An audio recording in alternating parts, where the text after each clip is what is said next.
कि जो इसमें लिखा है ये पढ़ने लायक ही नहीं है, इसलिए 35 से 161 तक। नहीं, ऐसा उन्होंने ये नहीं कहा कि ये कहा उन्होंने पढ़ने लायक नहीं है। उन्होंने कहा कि ये पढ़ा हुआ समझा जाए। मैं ये नहीं कह रहा हूँ, गलत जो है ना, इंटरप्रिटेशन ठीक नहीं है। होने से पहले कहीं ना कहीं नहीं, मैं जो गलत चीज है ना, उन्होंने कभी नहीं कहा कि ये पढ़ने के लायक नहीं है। अगर एक शब्द भी उन्होंने कहा हो ऐसा तो आप दिखा दो। आप मैं कह रहा हूँ गलत चीज नहीं, गलत चीज हाउस के मैं ये कह रहा हूँ कि उनको लगा, मत करो। हाँ जी, मैं ये कह रहा हूँ कि उनको ये लगा कि ये पढ़ने लायक नहीं है, इसलिए उन्होंने 35 से 161 तक का किसे पढ़ा मान लिया जाए।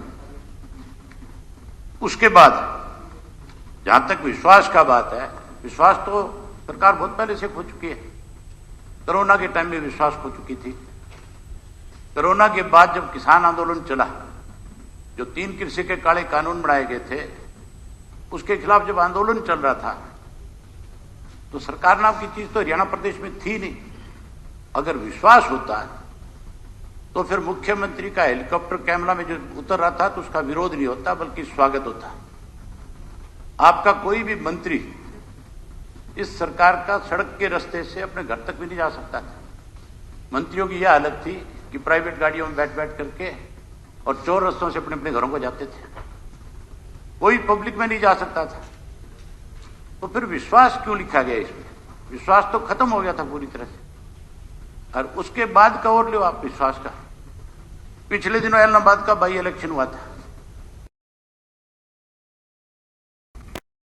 मैंने उन 3 किसानों का इलेक्शन हुआ था, तो अगर सरकार में लोगों का विश्वास होता है तो फिर ये मान के चलो कि वहां फिर मैं नहीं विधायक चुनकर क्या था, फिर तो सरकार का कोई व्यक्ति चुनकर क्या था, उसकी पार्टी का चुनकर क्या था। वहां तो वोटर को प्रभावित करने के लिए, चाहे वो मिनिस्टर थे, चाहे वो सत्ता पक्ष के एमएलए थे, चाहे कोई उनकी पार्टी से जुड़े हुए लोग थे, उन सब ने मतदाताओं को प्रभावित करने के लिए 15-15 हजार रुपया भी वहां पे सरकारी साधनों में रख करके बांटने का काम किया। और अगर भरोसा होता लोगों का तो वहां पे फिर सरकार को जाकर के ये नहीं कहना पड़ता कि हम आपकी नहर बना देंगे, हम आपकी सड़क बना देंगे, हम आपके बच्चों। मेरा एक निवेदन है कि जो भी सदन में आप कह रहे हैं तथ्यों पर आधारित हो, अगर कोई आपके पास प्रूफ हो तो वो सरकार को जरूर भेजे और मुझे भेज दे। आपको प्रूफ भेज दूंगा, आप उस पर कार्रवाई कर दोगे। जो आपने कहा ना 15-15 हजार रुपए, मैं हाँ ठीक कह रहा हूं, मैं 15-15 हजार रुपए मैं एफिडेविट दे दूंगा आपको। हाँ जी, मैं आपको लोगों से एफिडेविट लेके दे दूंगा। नहीं 15-15 हजार रुपए बांटे गए, फिर आप कार्रवाई कर दोगे? नहीं करेंगे कार्रवाई, अगर आप कर दोगे, प्रूफ दोगे ना तभी तो। हाँ प्रूफ दूंगा। कोई भी हाउस में जो बात कह रहा हूं, हाउस के अंदर जो बात कहो उसका। हाँ बिल्कुल, मैं जो हाउस में कहूंगा वो तथ्यों पे आधारित ही कहूंगा। मैं कोई ऐसी बात नहीं कहूंगा जिससे कल को मुझे इस हाउस में खड़े होकर के शर्मिंदा होना पड़े। ठीक, बहुत अच्छी बात। मैं आपको लिखित रूप में ला करके दूंगा, पर मैं आपसे भी आश्वासन चाहूंगा कि आप उसके ऊपर कार्रवाई कराओगे। जरूर करोगे ना कार्रवाई? हाँ जरूर। आप हाउस में कह रहे हो बात? हाँ बिल्कुल। तो मैं आपको अगले 2-3-4 दिन में ही हर गांव से 2-2, 4-4, 6-6 एफिडेविट मंगवा करके दूंगा, जिनमें साफ लिखा होगा कि किस व्यक्ति ने कितना कितना पैसा किस किस व्यक्ति को दिया। और मैं आपसे उम्मीद करूंगा कि 22 को हाउस खत्म होने से पहले पहले आप उस पर कार्रवाई जरूर करोगे। तो विश्वास नाम को अगर इससे हटा दिया जाए तो ज्यादा बेहतर रहेगा, क्योंकि विश्वास आप खो चुके हो। विश्वास तो आपका रहा ही नहीं। विश्वास अगर होता तो फिर ये लिखने की जरूरत नहीं पड़ती। जहां तक इस गवर्नर एड्रेस के अंदर बहुत सारी बातें लिखी गई है, खास करके परिवार पहचान पत्र के बारे में। ये जो परिवार पहचान पत्र है, इसकी क्यों आवश्यकता पड़ी? जबकि एक आधार कार्ड हमारा बना हुआ है, हमारी एक आइडेंटिटी है पहले से। उसके बाद आपने पहचान पत्र बनाने का काम किया। केवल इसका मकसद एक था कि जो बुढ़ापा पेंशन चौधरी देवीलाल जी ने सन 1987 में एक सम्मान पेंशन बनाई थी, जिस पेंशन का मकसद बुजुर्ग आदमी को, जब ये सम्मान पेंशन बनी थी स्पीकर साहब, उस वक्त के अंदर किसी की भी आय नहीं देखी गई थी कि किसकी कितनी आमदन होगी। उस वक्त केवल ये देखा गया था कि जिस व्यक्ति की उम्र 65 वर्ष होगी, ये 65 वर्ष से शुरू हुई थी, बाद में 60 वर्ष हुई, कि जिसकी 65 वर्ष हो जाएगी उसको जो है 100 रुपये माहवार पेंशन दी जाएगी। लेकिन आपकी सरकार की मंशा, इससे पहले वाली जो सरकार भूपेंद्र सिंह हुड्डा जी की थी, उसकी मंशा कि बुजुर्ग की पेंशन किसी तरीके से काट ली जाए, उसका ये सम्मान खत्म कर दिया जाए। तो उन्होंने सबसे पहले इसके ऊपर 2 लाख से अधिक की जो बुजुर्ग की जो आय दिखाई गई थी उसके अंदर कटौती करने का काम किया था। और आपकी सरकार ने तो जिसकी 2 लाख रुपए से ज्यादा आय है उन 40,000 लोगों की पेंशन काटने का तो काम किया है। उसके साथ साथ हैरानी की बात है, सरकार में बैठे लोग ये तो कह देते हैं कि हम पेंशन नहीं काटने जा रहे, लेकिन पेंशन भी काटी है और उसके साथ साथ नोटिस दिया है उन लोगों को जिनकी आय 2 लाख से ज्यादा थी कि आप ये जो पेंशन आपने ली है इसको वापस सरकार में जमा कराने का काम करें। ऐसा फैसला करने की बजाय सरकार को चौधरी देवीलाल की जो नीतियां थी और चौधरी देवीलाल जी ने जो पेंशन योजना शुरू करी थी, जो वायदे इन्होंने किए थे पेंशन के ऊपर, हैं वो आपको नोटिस भी दे देंगे। पिछली सरकार के नोटिस हैं। नहीं, आपको रिकवरी का नोटिस दे देंगे, कोई बात नहीं, नोटिस गए हैं रिकवरी के, नोटिस गए, आपको नोटिस भी दे देंगे, आप क्यों चिंता करो। जो वायदा किया गया था पेंशन के नाम के ऊपर, जो आपके सहयोगी है नहीं यहाँ पे बैठे हुए, पूछता मैं उनसे, 5100 रुपए की बात कर रहे थे कि हम 5100 रुपए पेंशन देंगे, बैठ जा, 5100 की बात कर रहे थे, 5100 देना तो दूर की बात है, उन बुजुर्गों के मान सम्मान को छिनवा रहे हैं, इस सत्ता पक्ष के साथ लग करके उनका अपमान कर रहे हैं।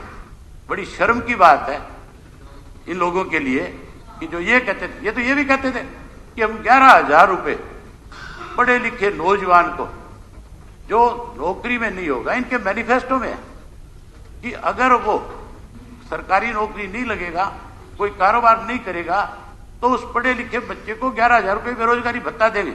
उन युवाओं का सत्यानाश कर दिया इन्होंने, एक को एक पैसा नहीं दिया अब तक। उसके साथ साथ आपकी जो अलग अलग योजनाएं जो चल रही है, लेबर वेलफेयर का जो मामला है, सरकार की तरफ से बारी बारी से मजदूरों को दिखाया जाता है कि हम मजदूरों की बहुत हेल्प करने जा रहे हैं। मजदूरों का जो वेलफेयर का जो मामला है, 2,25,346 मजदूरों को 154 करोड़ रुपए की राशि दी गई है, जो केवल और केवल एक मजदूर की 6,833 रुपए बनती है। इतनी कम राशि से एक साल में एक मजदूर को अगर आप इतना पैसा दोगे, उसका गुजारा कैसे चलेगा? जबकि हजारों करोड़ रुपया इनके वेलफेयर के नाम के ऊपर सरकार के पास जमा पड़ा है।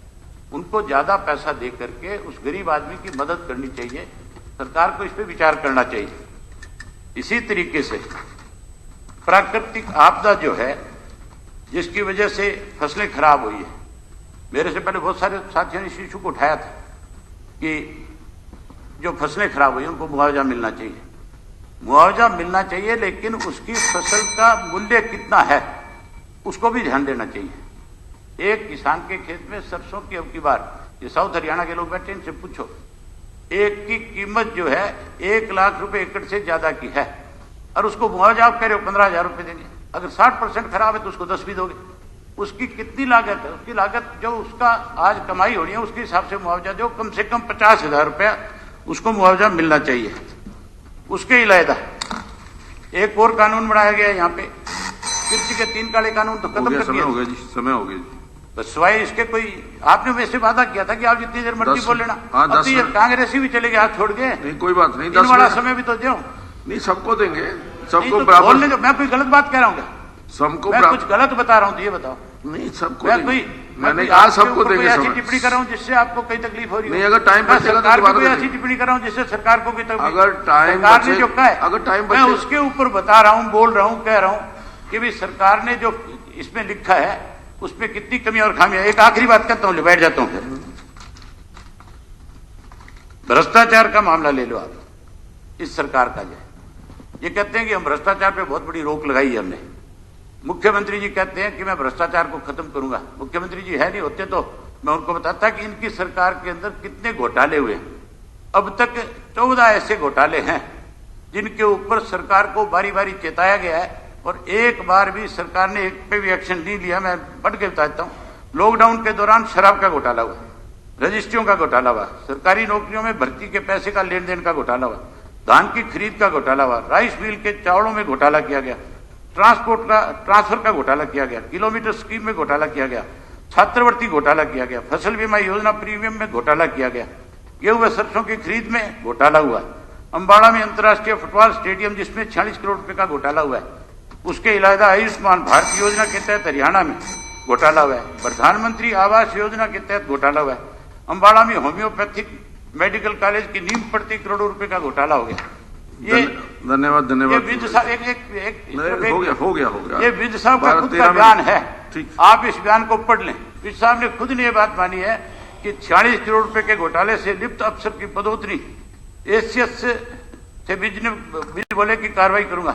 कमाल की बात है, जिस एसडीओ को बर्खास्त किया गया था आपकी सरकार ने, उसके खिलाफ एक्शन लेने की बजाय उसको एक्शन बढ़ाने का काम किया, फिर उसको चार्ज दे दिया गया। इसके ऊपर आरोप था, जिसपे विज साहब ने आरोप लगाया, जिसको सस्पेंड किया गया, श्रीमती नैना उसको आपने चौटाला एक्शन बना दिया। इससे ज्यादा बड़ा और घोटाला आप क्या करोगे?